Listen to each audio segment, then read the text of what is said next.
Bismillahirrahmanirrahim.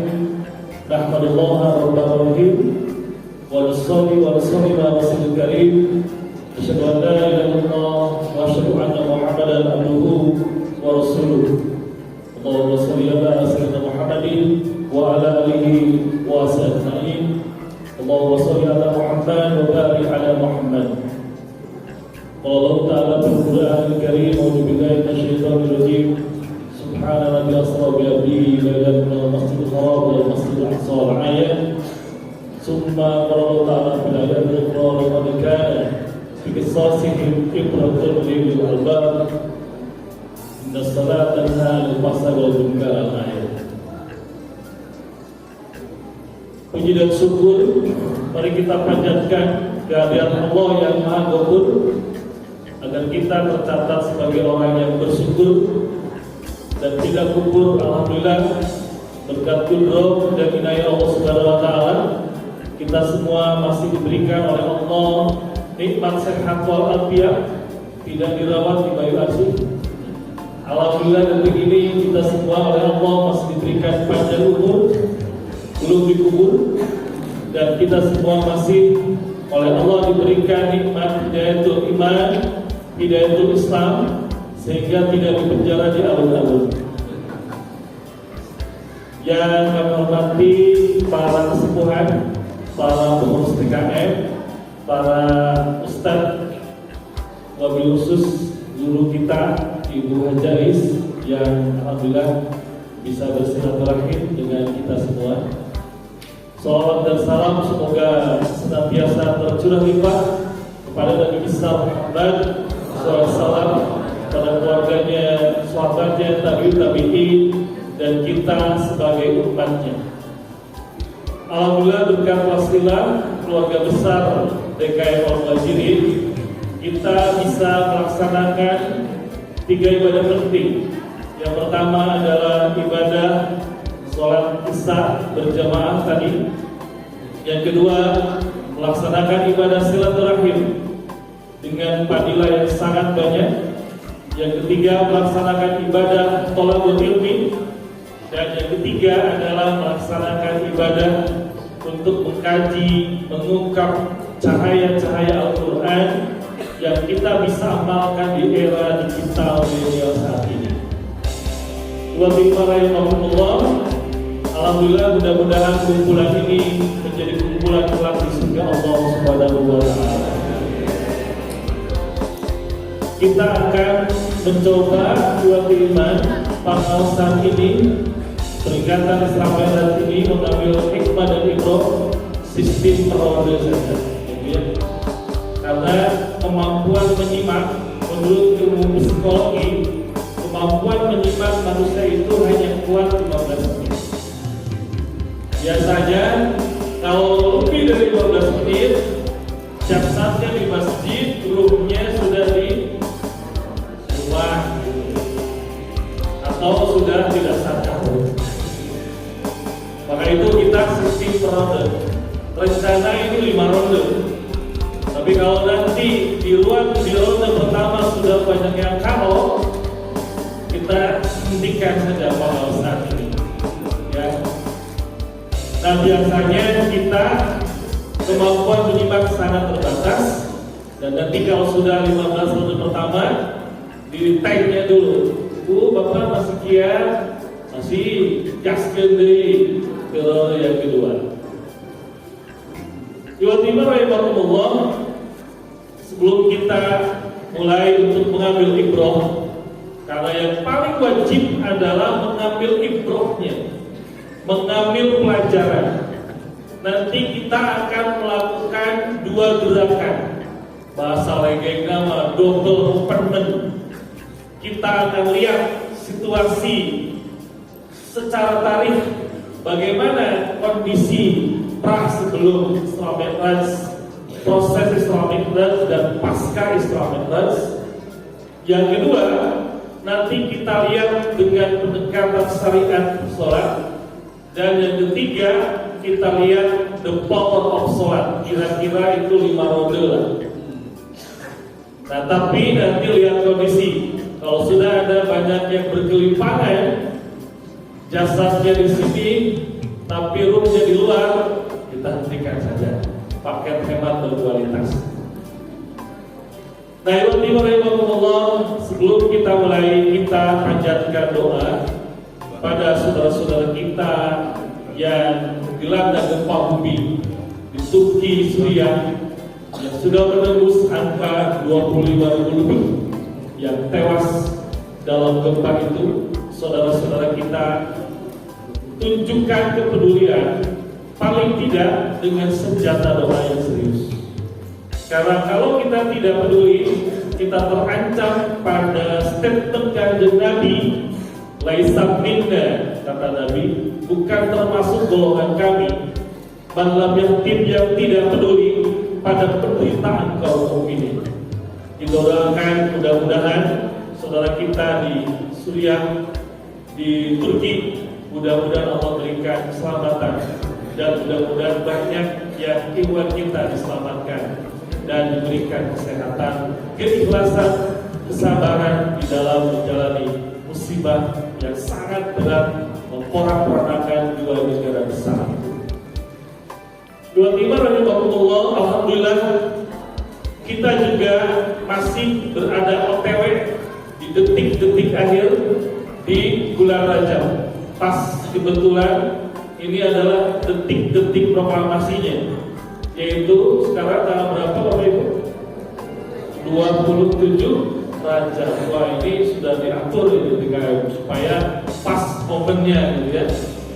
Dan ada sisa waktu tersisa kurang lebih 3 hari yang ke depan untuk memanfaatkan Syahrul Haram, di mana ada kekuatan yang dikatakan oleh Ibnu Abbas, wa ja'ala dhanba abdul, bahwa di bulan Haram itu akan dilipat gandakan dosa-dosa, dan kemudian wal amal sholih juga afdal, maka amal soleh juga dilipat gandakan. Maka kita manfaatkan usia yang Allah sampaikan di bulan Haram ini. Ada detik-detik akhir di bulan Haram. Nanti kita berjumpa di Dzulqa'dah, Dzulhijjah, dan Muharram. Masih ada perjalanan untuk loncat ke bulan Haram yang lain. Kita manfaatkan detik-detik akhir di bulan Rajab sebagai bulan Haram dengan mengasahkan berbagai mesin-mesin amal ibadah kita supaya terjadi pelipat gandaan dalam rekening amal soleh kita. Hadirin rahimahullah, kita sudah sering dan setiap tahun mendengar, memutar ulang cerita tentang Isra Mi'raj.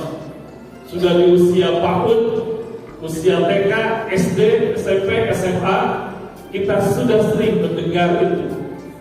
Tapi yang paling penting adalah bagaimana mencoba mengambil ibrah yang bisa kita tancapkan dalam kehidupan era milenial ini. Rahimahullah, jika peristiwa itu didekati dengan tarikh, maka ada 3 kondisi. Satu, pra kondisi sebelum terjadi peristiwa itu, kemudian prosesnya, dan pasca terjadinya itu. Maka kita tahu Kanjeng Nabi Muhammad diutus oleh Allah Subhanahu wa taala untuk menyelesaikan aneka problematika yang terjadi di kota Mekah, yang dikenal dengan istilah zaman jahiliyah. Cirinya ada beberapa hal. Pertama, ada penyimpangan akidah. Yang kedua, ada penyimpangan ibadah. Yang ketiga, ada penyimpangan akhlak. Yang keempat, ada penyimpangan muamalah, penyimpangan sosial budaya, dan lain sebagainya. Tumpukan masalah ini harus diselesaikan oleh Kanjeng Nabi. Maka rahimahullah, 13 tahun Rasulullah di Mekah itu melakukan 2 strategi dakwah. Yang pertama adalah dakwah door to door, dakwah sir, dakwah secara sembunyi-sembunyi. Dengan dakwah siri ini banyak penduduk Mekah yang akhirnya masuk agama Islam. Yang kedua, ada perintah Allah Subhanahu wa taala agar Kanjeng Nabi melakukan dakwah secara terbuka. Tidak lagi cepat, tapi Rasulullah SAW diperintahkan untuk melakukan dakwah secara terbuka. Rasul dakwah di pusat kota Mekah, di pasar, di keramaian. Banyak penduduk kota Mekah yang kemudian masuk ke agama Islam. Tetapi tiba-tiba gerakan ini merasa para gegeden Quraisy bukan terganggu karena bisa merontokkan agama nenek moyang mereka. Maka akhirnya terjadi reaksi dipimpin oleh duet maut provokator di zaman Rasul yang Bapak Ibu sudah hafal suratnya, surat favorit Bapak Ibu kalau tarawih, yaitu surat Al-Ahqaf. Apa isinya? Tabbat yada abi lahabin. Duet maut yang terus mengganjal dakwah Kanjeng Nabi di bawah komando dua orang suami istri. Bahwa istrinya itu diberi gelar Ummu Jamil, seorang perempuan yang cantik, tapi dia menghadap Nabi dalam berbagai aktivitas dakwah. Maka bagaimana teror fisik dan mental itu menghantam Kanjeng Nabi dengan para sahabatnya. Teror fisik dan mental semakin menjadi-jadi dan semakin hebat dialami oleh Nabi dan para sahabat. Dan alhamdulillah tiba-tiba di saat itu ada dua sosok penting yang berusaha memproteksi, melindungi Nabi dari teror fisik dan mental, yaitu sosok pamannya dan sosok istrinya Siti Khadijah. Dua orang inilah yang memberikan proteksi, perlindungan kepada Nabi di saat Nabi mendapatkan teror-teror fisik dan teror-teror mentalnya. Para gegeden Quraisy tidak berani terlalu ekspansif kepada Kanjeng Nabi karena diproteksi oleh pamannya. Karena pamannya merupakan salah satu tokoh di Mekah saat itu. Dan Nabi merasa terbantu dengan adanya sosok seorang perempuan hebat, konglomerat Siti Khadijah. Sudah ada lagunya? Khadijah belum? Ada Aisyah ya. Dan tentu iman bagaimana dua orang ini berperan penting dalam menyebarkan Islam di kota Mekah. Nah, di saat kondisi yang sedang memuncak terornya, maka dua orang ini pupus meninggalkan Nabi. Yang pertama pamannya, kemudian diikuti oleh istrinya Siti Khadijah.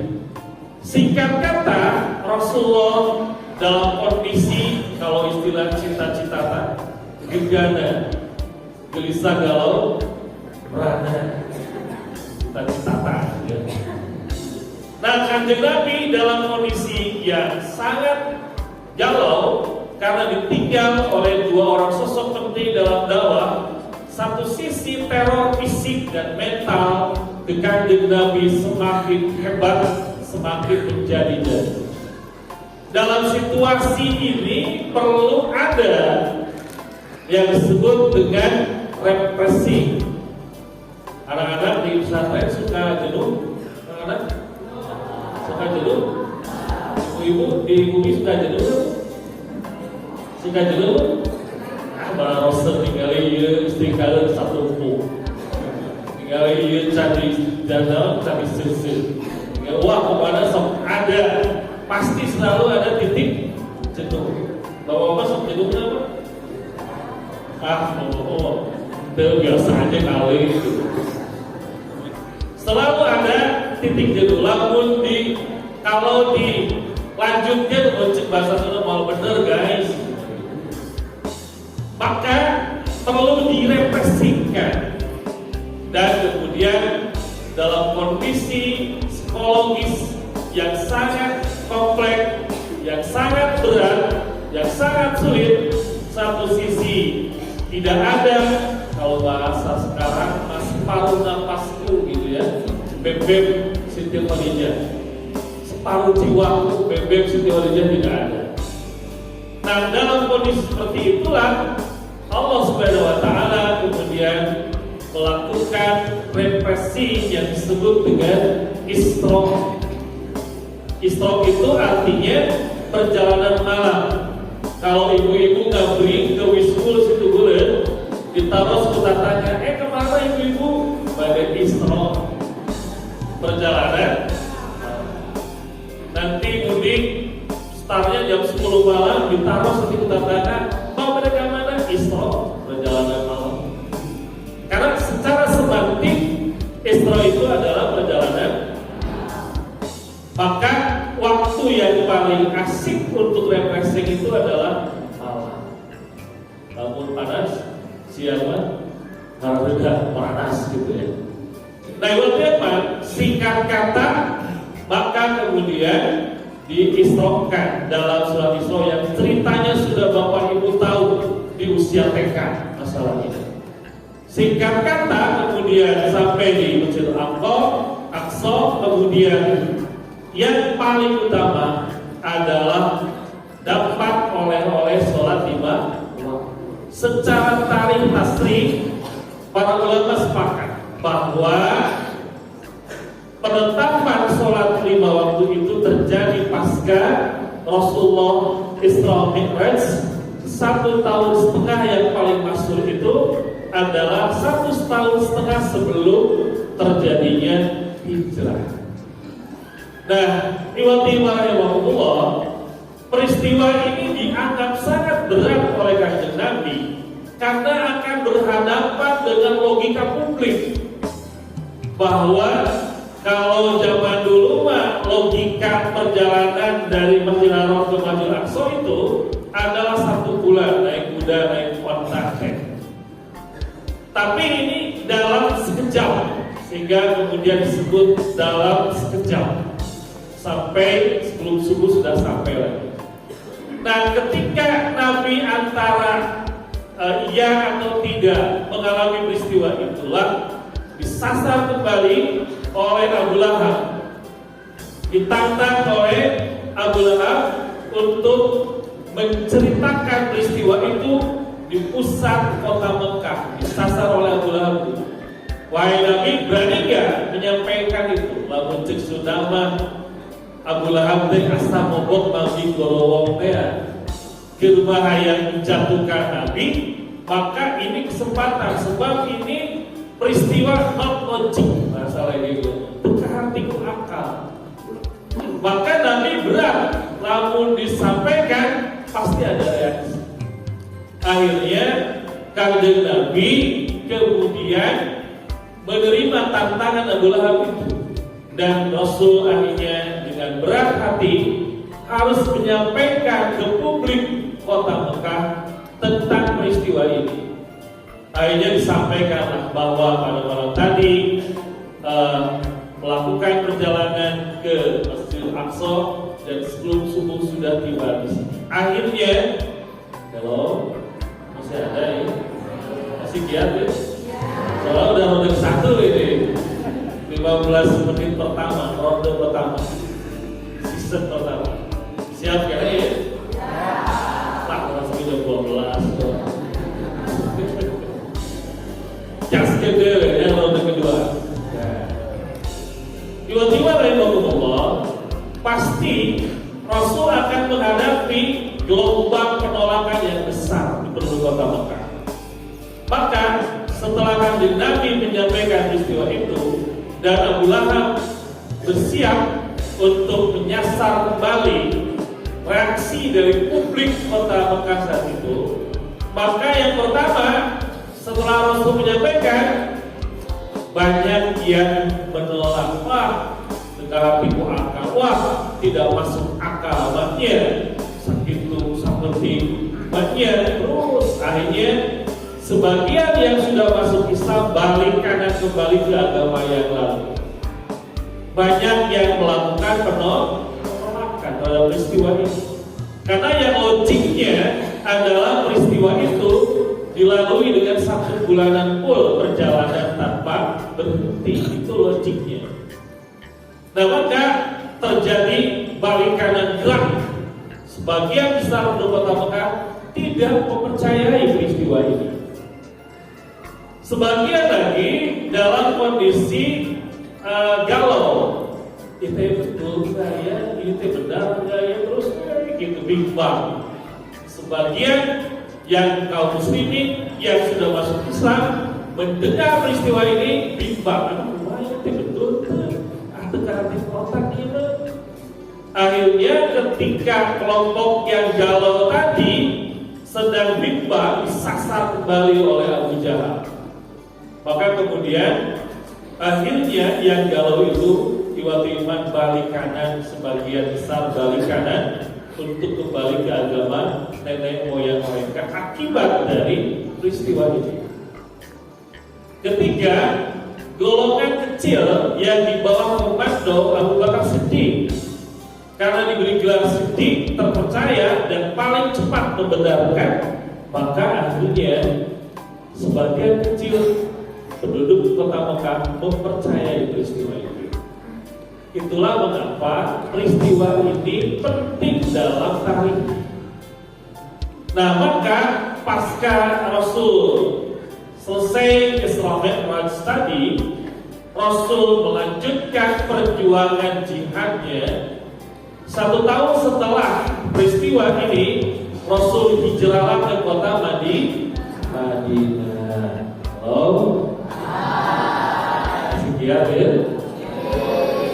Akhirnya ke kota Madinah, Rasul membangun 10 tahun menguasai kota Madinah. Lalu kemudian setelah kuat secara politik, akhirnya Rasul melakukan penaklukan kota Mekah, dan itu ada di surat favorit Bapak Ibu, yaitu surat Idza Jaa Nasrullahi wal Fath. Setelah menaklukkan kota Mekah, maka perjuangan Rasul setelah dicas, direpresikan oleh Allah dalam Isra Mi'raj, Rasul semangat kembali, hebat kembali berjihad, menguasai kota Madinah, menaklukkan kota Mekah, dan start di kota Mekah, Islam menyebar kemana-mana di berbagai pelosok Jazirah Arab, hatta nyampe ke Peron Usman ini Islam itu. Jadi peristiwa ini menjadi penting untuk pengecasan jihadnya kanjeng Rasul dengan para sahabat.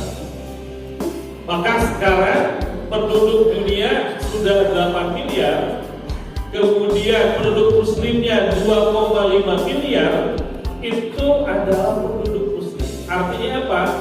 1/4 abad atau 1/4 planet bumi diisi oleh kaum muslim. Efek dari peristiwa Isra Mi'raj itu secara tarikh begitu dahsyatnya. Nah, itulah gerakan yang pertama untuk memotret situasi kondisi pasca Isra Mi'raj yang ternyata memiliki efek yang dahsyat bagi perjuangan Rasulullah. Nah, tiba-tiba rahimahullah, maka tentu saja secara syariah sholat 5 waktu itulah yang menjadi pilar bagi perjuangan kanjeng Nabi setelah Rasulullah Isra Mi'raj. Dan semua sepakat bahwa sholat 5 waktu itu ditetapkan oleh Allah setelah Rasulullah melakukan peristiwa Isra Mi'raj. Sebelum berita Isra Mi'raj, sebagian ulama fikih mengatakan ada 2 sholat rakaat saja, pagi dan sore, dan ada berbagai pendapat lainnya. Nah, iman, pertanyaannya yang akan kita bongkar pada kesempatan sekarang ini, kalau kita lihat syariat lain seperti ibadah haji, zakat, kemudian lain-lainnya, waris dan lain-lainnya, itu ditetapkan tiap malaikat Jibril. Tetapi sholat itu sampai Rasulullah SAW harus bersusah payah melakukan Isra Mi'raj sampai dipanggil oleh Allah ke Sidratul Muntaha untuk mendapatkan SK sholat 5 waktu itu.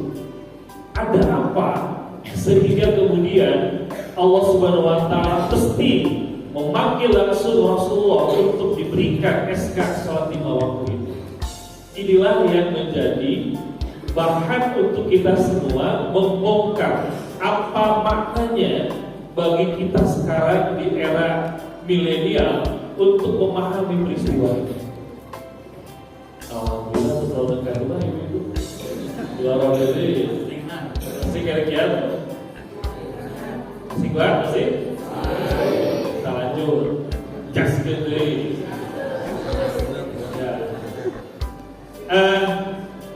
Maka kalau kita lihat sholat itu pasti adalah satu paket dengan adanya wudhu. Nah, kita ingin membongkar dan menyingkap rahasia sehingga sampai Allah yang harus memanggil langsung syariat sholat 5 waktu ini. Yang pertama, dalam the power of wudhu yang kita lakukan paling minimal yang disebut wudhu kita 5 kali sehari, maka kita merujuk kepada statement dari Imam Al-Ghazali dalam kitab Taksawnya Ilmuddin. Seringkali kita hanya sekedar gerakan-gerakan jasadi fisikal, tapi justru disitulah ada ibro-ibro yang sangat penting untuk kita jadikan landasan untuk kita melakukan gerakan yang lebih baik. Yang pertama, kata Imam Al-Ghazali, di saat kita wudhu, yang paling awal itu adalah membersihkan hadas-hadas kotoran-kotoran. Yes. Waktu kemarin zaman empat covid selama 2 tahun gerakan cuci tangan ya kan. Nah, sekarang ini kita punya the power of wudhu. Kata Imam Ghazali bahwa ketika kita sedang berwudhu itulah maka kita sedang membersihkan kotoran-kotoran. Sebab kita tahu dari mulai ujung rambut plus ketombenya sampai ujung kaki plus rombengnya itu adalah pintu gerbang untuk adanya bakteri, adanya apa yang disebut dengan kuman dan lain sebagainya. Maka wudhu itu memproteksi semua pintu gerbang yang terjadi, semua menjadi sumber-sumber penyakit. Itu di level paling sempit dari kekuatan wudhu kita. Yang kedua, rahimahullah, kata Imam Al-Ghazali, di balik wudhu yang kita lakukan, kita sedang membersihkan dosa-dosa yang diproduksi oleh alat-alat indera kita. Jadi ada proses kafaratun, ada proses pengampunan dosa-dosa yang diproduksi oleh alat-alat indera kita. Betapa hebatnya desain Allah ini sampai menyimpan wudhu di 5 kali.